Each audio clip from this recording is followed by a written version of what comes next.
everyone who's joining, I'm Jake Yancarelli. I run a team, Base Camp Tampa Bay, here in the Tampa Bay market, Clearwater. And last year, we did many mastery session calls with mega agents around the country, and some really, really good ones. We actually have all the recordings up on KW Connect, so find them there.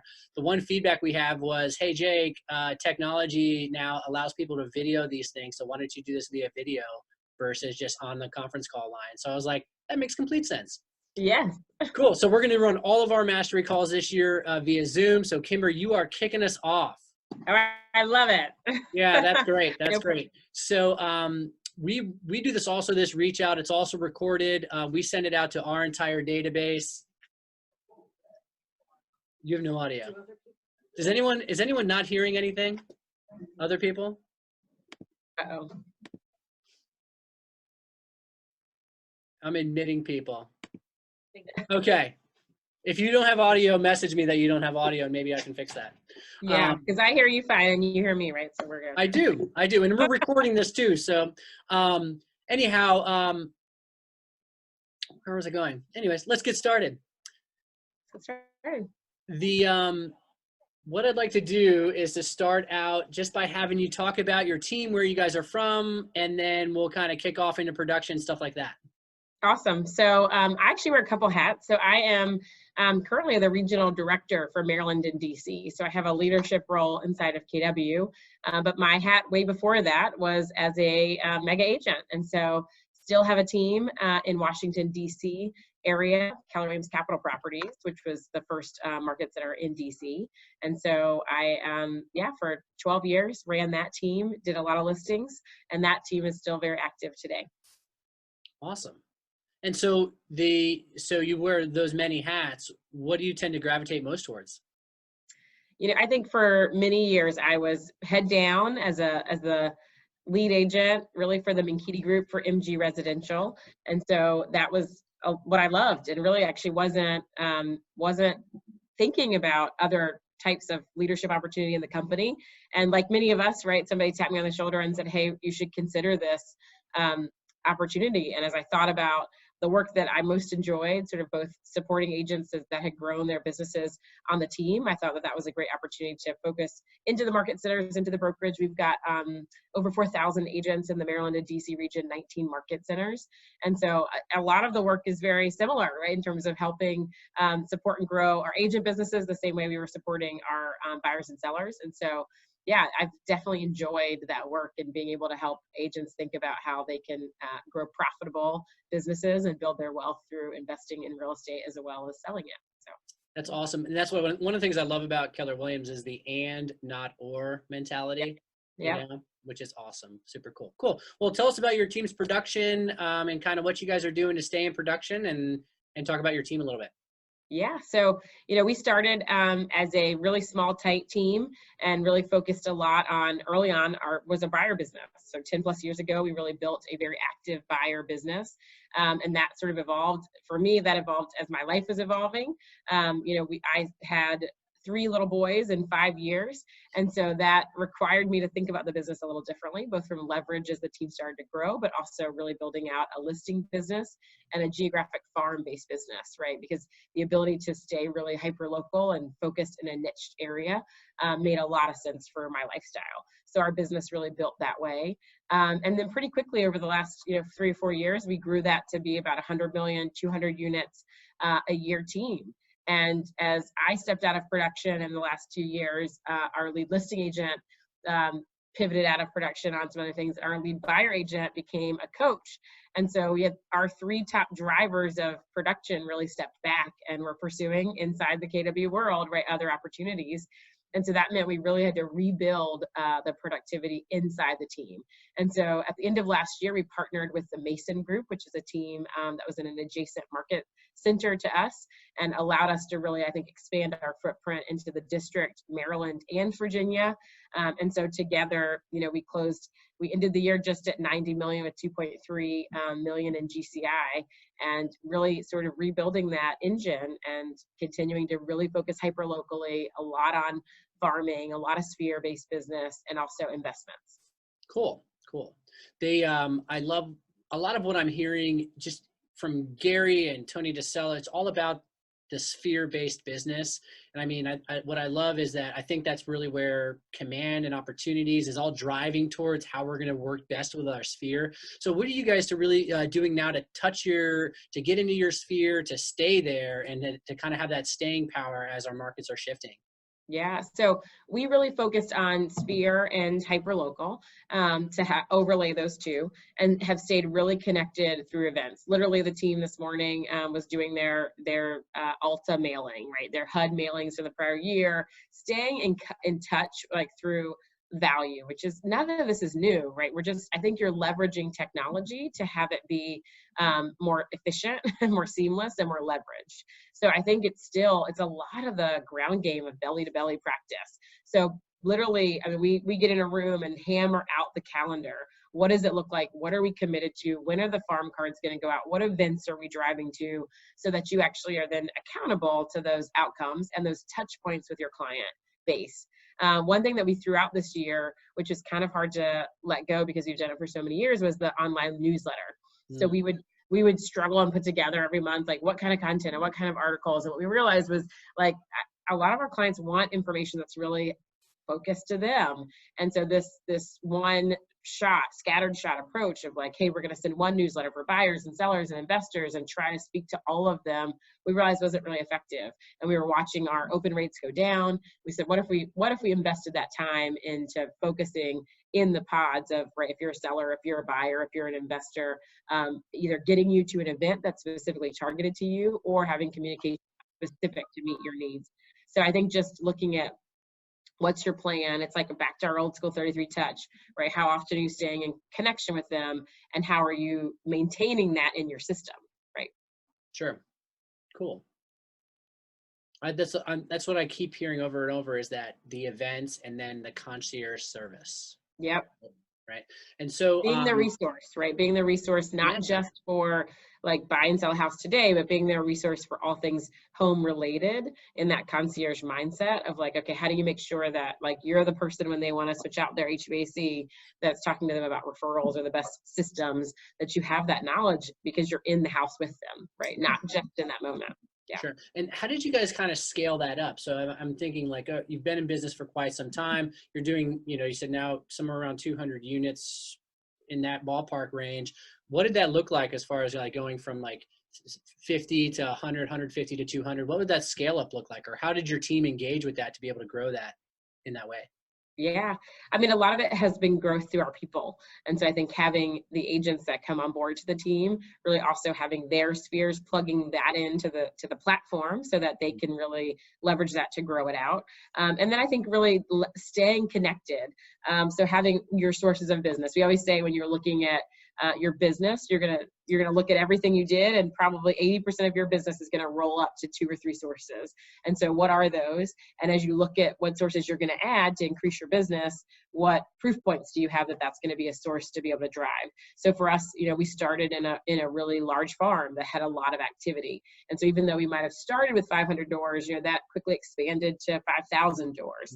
And so you were able to kind of grow as your business and your ability to both invest in the farm and support the business that was coming from the farm was allowed. We kind of grew in some ways organically, and then also then combined that with inorganic growth through partnerships, through bringing people on in that way as well. And so I think thinking through like, where did your business come from last year? Where do you want it to come from this year? And does that actually match the productivity in that base, right? So if you're going to start a new farm, but there were only 10 sales there, well, like not probably the place that's going to get you to 100 units. Right. So looking at how you're going to grow based on what you already know, what's already comfortable. We often say like follow the path of least resistance. Where are you already spending your time? What do you already enjoy doing?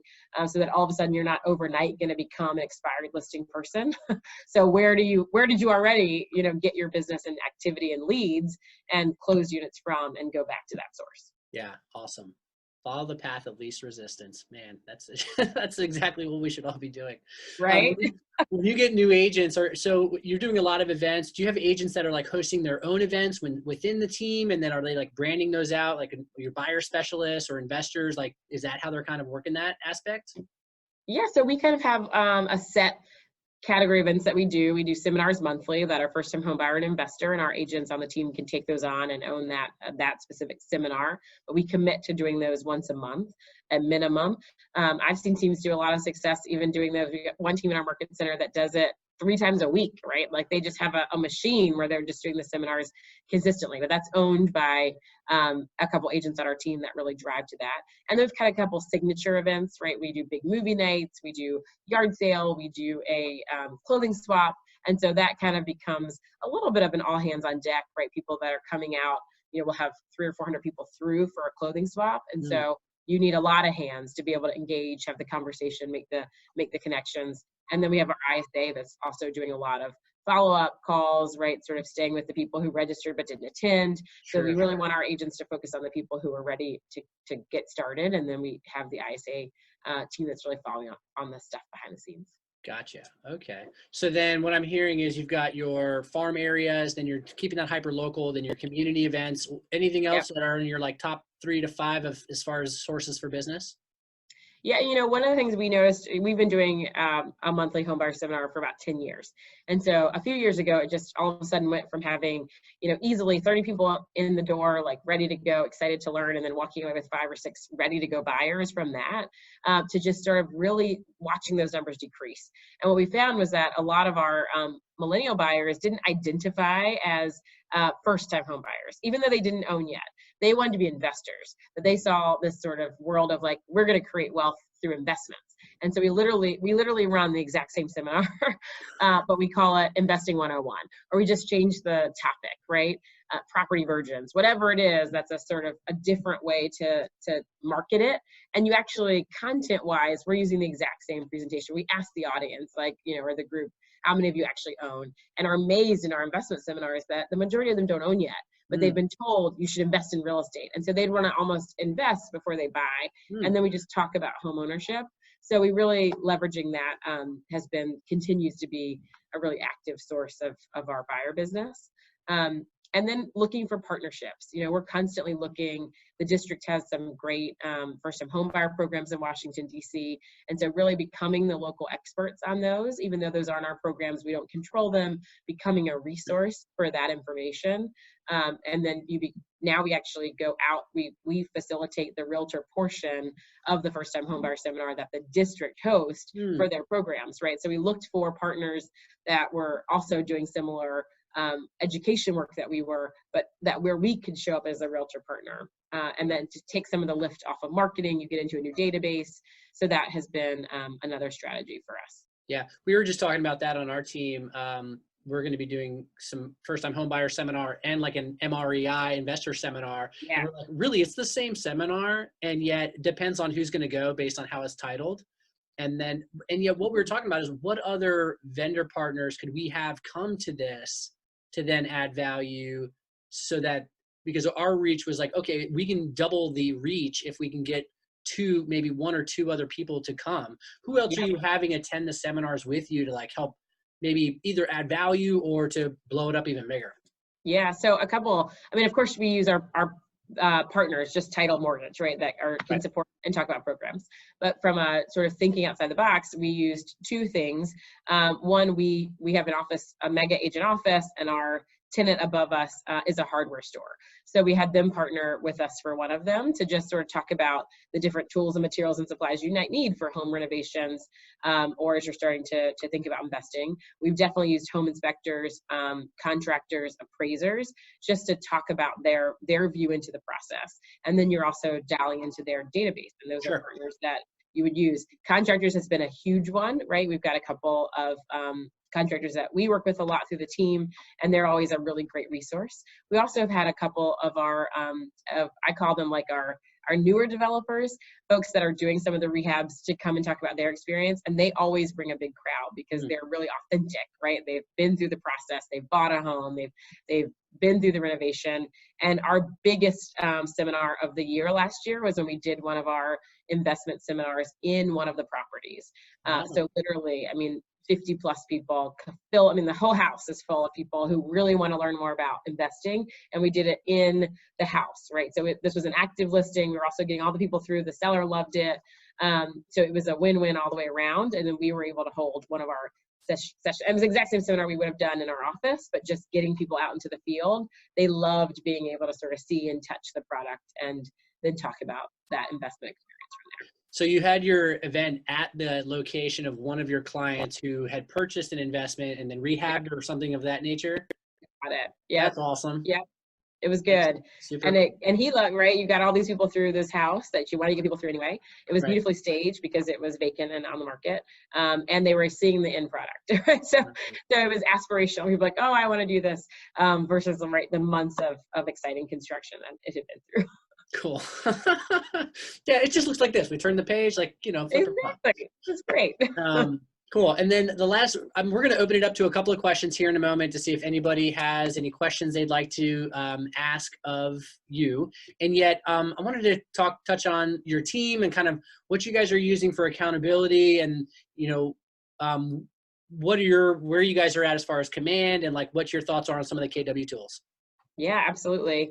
I think we've tried lots of different things around accountability in terms of like peer, one-to-one, having accountability partners. We use a weekly reporting in. So everybody reports in by Sunday evening, just sort of the main numbers, right?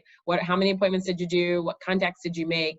And then our transaction managers reporting out closings and new contracts for the team. So the team agents are really just responsible for reporting out how many new appointments did you have and how many contracts did you write, right? Because we've really said, hey, if we know the more that you track, the less likely you are to actually do it successfully. Right. So just really focusing on that lead indicator, which is that appointment number. We know literally if the first year our team hit 100 million, we didn't even track, right, the end number. We were tracking that through transactions and through KW, but we really just focused on appointments, contracts. And then literally by November, we'd blown through the goal.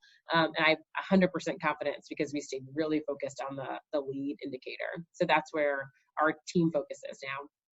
And then we've got, our marketing team, like our operations team that really helps make sure we stay accountable to the activity metrics, attendance at our events, the cadence around our communications and our smart plans and those activities that we want to make sure we stay for follow-up. Cool. Awesome. And then anything that you guys are doing that you're really loving within Command or some of the KW tech tools? Yeah, I mean, we have been loving just being able to do some of the boosted ads through social media. I don't know how many of you, like just looking at where our lead sources were coming from, we were certainly in the camp of being really reliant on some pretty expensive lead programs. And so we started to see all the noise around, okay, you can pay $100 and get 100 leads. Like, where's that coming from? From your own listings. And so really being able to boost through that, and some of the lead Accelerator has been a great resource for us. Yeah. And just, because you look at the cost, that's what's driving everything. And for a lot of our businesses, the cost of sale numbers are really increasing, which is also then obviously increasing our profit margins. And so if we can market our own leads and get listings and leads from that, or our own listings and get leads from that, that's a pretty powerful resource. So even that's been a focus that we've really enjoyed digging into. And then leveraging opportunities just as a tracking tool inside the team. I think you've got one of the best trackers on the market inside of Command right now. Yeah. Track your production activity. That's awesome. Cool. Yeah, we're loving that too. And just opportunities in the flow has been like the organizational piece that we've been missing for quite some time, for sure. For quite some time. Yes, absolutely. Cool. And well, the I ease wanted of use, to, right, and the different applications has been, everyone's enjoyed that, but it's user friendly, that they can get in and play around with it. We've struggled with that for years on the team. I'm sure. Yeah. As I'm hearing most teams are. So I wanted to open it up. If you do have a question for Kymber about her team, what they're doing up there, I believe you can either like click the raise my hand icon of like, I have a question, or you can chat, send a little message, or I believe #6 or *6 will unmute you. And so if you would like to be able to do that, please do. If not, let's see, I've got a couple more questions. So if I hear anyone come through with a question, I'll pause it or pause my question to do that. And so I think we have one. Hang on here. iPad has a question. Let's ask. iPad has a question. Do you use Command entirely for your CRM and for your team, or are you still using a CRM or other like lead intake site? Yes. So we're not 100% there yet. we're kind of right in the middle. So we're using Command for a lot of the marketing, and we have not fully pulled the entire team over and come off of the other CRM yet. Does that answer your, there's Megan Aitken in Delaware. Does that answer your question, Megan? Let me know if it does. So you're not all the way in Command entirely. The whole team, we're not all the way for everything yet. Although I will say, people a lot of times will ask me from the regional side, like, well, when can the big teams go over with I think Command today, 80% of our agent base is ready to be 100% on Command, right? It can do, if you're using an Excel spreadsheet right now, right, Command's amazing for you. I think it can get a little bit more challenging when you've got different functionalities. And I think you want all the pieces to be ready before you take all of your business over. So we've been tapping into Command for the places that it's been useful for us, and then are sort of building the bridge and are quickly ready to cancel other subscriptions. Cool. Sounds great. And then we've been kind of experiencing that as well as kind of, we're using all the tools we can, and then just letting the others fall into place and implementing them when they're available. You got it. That's exactly what we're doing. Cool. Other questions? If you do have one, feel free to chat or unmute yourself or just pop right in. That's fine too. You had mentioned a little bit about some of your other roles. As far as like growing and expanding other agents and coaching and stuff like that. Tell me a little bit about, what has that been able to do for you? I'm in the process of also kind of I'm going to be KW Master Faculty likely this year, which is exciting. And so just kind of a little bit about what that looked like as you kind of ventured into that other side of what opportunities there are. Yeah.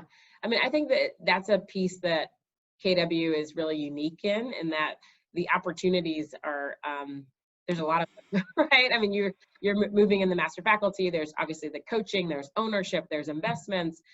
We operate 7 market centers out of 8 offices. So my husband and I have opened the first office in in DC, have a second DC office, a couple in Maryland and a couple in Northern Virginia. And so that means we have 1,000 agents in our brokerage, in addition to continuing to run a team. And I think, where you look at even what we heard today on the growth call, the 3 of the executive leadership of all of Keller Williams International on a call for all of our leaders every month. I just feel like, or every week, right? The pouring into of that's happening as I grow as a leader. We happen to be in the business of real estate, but I think the tools of which you get from KW, we literally could take it into any other industry and apply it. Just thinking about what's necessary to grow a business, to be a good business leader, to build your people and have a strong leadership team around you, and be creating the opportunities. So I think for us, it's just been a huge sort of the lid expanding on what's possible inside of that. And I think really thinking what your interests are. I lead a top 100 group for our region, and I asked them last year, how many of you, these were all mega agents, right? Top 100 agents in the Maryland, DC region. What are you most, do you want, like, if your team went away today, would you be selling? And only 2 in that room raised their hand, that they'd want to be back in their car, right? So they were really business leaders. And so KW, I think, is the only place where you're really saying, okay, what does your P&L look like? Are you running at this profit margin? Here's the business conversation that we're having to build sustainable businesses. And so for me, that's just been a huge opportunity in the company. I love it. And if without my coach, I probably wouldn't be there. That's for sure. Right. And that people are having that conversation. We're not having the conversation that says, go take a $500 check from somebody to paint their wall, right? And just go sell another house with somebody else's sign on it. And ultimately, like, leading you off the cliff, which is what's happening, right? When we think about where the industry is going. So it's just been that part for me, I think, helping. We are why I think we'll be the last people standing in the industry. Yeah, no, I can definitely see that as being reality for sure. Yep. Cool. Any other questions that anyone has that you'd like to chime in? We got about 3 to 5 more minutes, and I want to make sure I respect your time, Kymber, and everyone else's. Any other questions that anyone would like to ask? Feel free to either unmute yourself or go for it. I do have another question. This is Megan. Hi, I'm Megan. iPad. iPad. Hi, iPad, Megan. I'm a little mobile, so I was on my iPad today. But no, I was really curious about that KW Command in general, because my team is at about a level 4A, and we have a we do the showing agent model. So our buyer agent and our showing agent share leads. So we are having trouble with the new, because they haven't set it up for teams yet. You can't really look at each other's leads in KW Command. So I've been curious what these other mega teams are doing with their leads, because the KW Command system isn't really set up yet for teams per se. So that's kind of where I was curious, what exactly are you utilizing for all of your CRM and your lead capture, and how are you integrating KW Command if each individual person has to have their own account? You know what I'm saying? Mm-hmm. I mean, we're still leaning very heavily. We've got Brevity as a CRM for us too, and we're using that on the front end of a lot of our lead activity. And I think similar to what Jake said earlier, I think as it provides that support, we're pulling it over. But I think if you've got something that you're using that's working on your lead flow today, I would continue to engage that. And I think as the different labs and things come out, I know that's a piece that they're working hard to integrate around. I think we'll see a lot more activity post family reunion, and even while we're there, to be able to see some of the integrations that are taking place. I thought the cool thing last year at family reunion, we saw like people were literally in the lab giving feedback, and they were building it while we were in the sessions. So I think that'll be an opportunity for us to push on that. I know, Jake, I don't know if you have an answer for that on your end. Our team, it's myself and a buyer's agent on my team, and we have our operations team. And really what we're doing is we're just, we're talking about where the leads are going, and then we're logging into each other's account and then sharing the contacts through that. And so that we can share contacts, which then gets access to the entire contact card. And then when we set the lead up in opportunities, it's then we're able to have the drop down of who sees what. I think as the depth grows, that will happen. My intention is to stay on model. And so myself and my buyer agent, we're going to run pretty heavy this year. And then as we start to grow more, it's going to be, I think that's where we'll see that. Right now, it's just, we have a relationship with our leads. So we're like looking at all of them together every day. Yeah, so you're spending time together when you guys are physically together, so that you're able to see and run the. Sorry, I keep muting myself because my team's actually in the background making a bunch of noise. So I snuck into the calls right unexpectedly. So, but that makes sense, Jake, what you're saying, because we're kind of in that crossroad of, do we just keep going and top producer until this thing is 100%? Or do we dabble in and start trying, because our market center is basically doing away with .loop in the next, month. So essentially my director of operations has to, transfer everything over to the DocuSign anyway. So we're just kind of in that like middle place where we're feeling conflicted, and certainly we don't want to mess with our well-oiled machine, because everything is just kind of seamlessly rolling through. Right. So that's where our biggest, I think, stress ball is. We're very much looking forward to family reunion and hoping that there's going to be some big news there for the team side of things. And I'm going to mute you again because it's really loud here, and I apologize. That's all right. One of the things that I can say that I keep hearing when I'm listening to Josh and the whole command tech side of our business is the more we end up using the tools, even if they're not perfect, and the more we play with them, the better they're going to get. And so, on our team, I'm really super cheap, so I don't pay for any of that stuff. It was always like just a slog, and then I'm like, I'm not buying that. And so now that we have this, I'm like, let's use it. I don't care if it's not perfect. We're still going to dive in and use it. And our thing's going to slip through the cracks. The intention is that as few as possible do, and yet we're still, the more we're using it, it really is working quite well, and fewer have slept through the cracks than have ever before for us. Yeah, cool. Any other questions anyone has that they'd like to ask, and or whatnot? Well, we are, let's see, we are at 2:30, so that's about the top of the hour, or let's close enough. So let's call it there, unless someone else has a question. We will, Kymber, go ahead and tell everyone again where you're at and how we can get referrals for you. Yeah, absolutely. Kymber Lovett-Menkiti, Lovett-Menkiti is in Kelly, so it's a little bit trickier to find me. But definitely in Kelly, Washington, D.C., Maryland, Virginia. And I cover a lot of that region. So if you connect with me, I'm happy to also find someone if it's not an area that MG Residential covers. But yeah, thanks for having me, Jake. I look forward to helping and connecting with folks. Yeah, my pleasure. We're going to be kicking this off again after the family reunion, or is it going to be our next call? So keep an eye open for that. I'll have this recording up on KW Connect. So if you search for me or Kymber, I'll tag you on it as well, that you can go back in and watch the video. I know there's some great nuggets in there. I'm Jake Yancarelli from the Tampa Bay market, Base Camp Tampa Bay here in Florida. And I want to thank everyone for joining the call, and we'll see you next month. All right. Thanks, Jake. Yep, my pleasure.